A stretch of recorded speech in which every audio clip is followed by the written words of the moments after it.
is Royal Berbere Day. We're making this blend that is so emblematic of Ethiopia, but with a little extra, because we've always made a Berbere for about 15 years now. And it has been our bestseller by all means. Since that time. But then we had the good fortune of going to Ethiopia a couple of years ago, and wow, that's where we saw how everybody, everywhere in this country, is devoted to this blend. And everybody's got their version.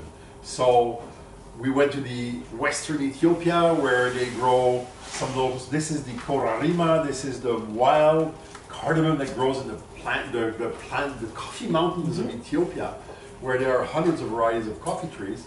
And then more in the north, they had these herbs, these wild herbs, which they incorporate in a lot of their blends. All right, so here we are. We did it. We got it. We're in the village of Baha, where we managed, with the help of some good friends, to find some of this wonderful Ethiopian long pepper, and also some of that fantastic cardamom that has been smoke dried. We're taking this back home.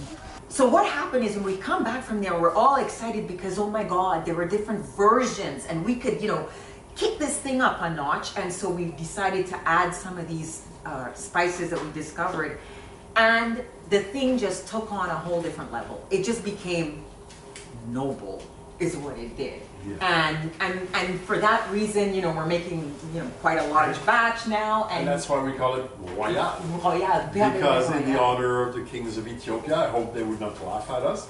We think it's pretty good.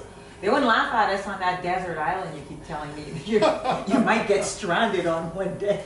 Yeah, it would be the blend I would bring on a desert island, because it doesn't matter what you find, this is going to be good.